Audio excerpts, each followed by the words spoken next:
Awesome. Thanks very much, Paula. Good afternoon, everybody. My name is John Sermon. I head up the Partnerships and Alliances team at Your Empire. Just a bit of background about us. We've been buying property in Sydney, Brisbane, and Melbourne for our clients over the last 20 years. And my trusted psychic today is going to be Craig Reeve, who's principal at Reeve Law.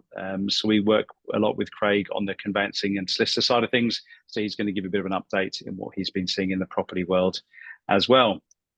So what are we going to kind of talk across today? We're going to look about the property prices. We're going to try and predict where things are at. Where to buy? Is there such thing as a bargain? That's certainly debatable.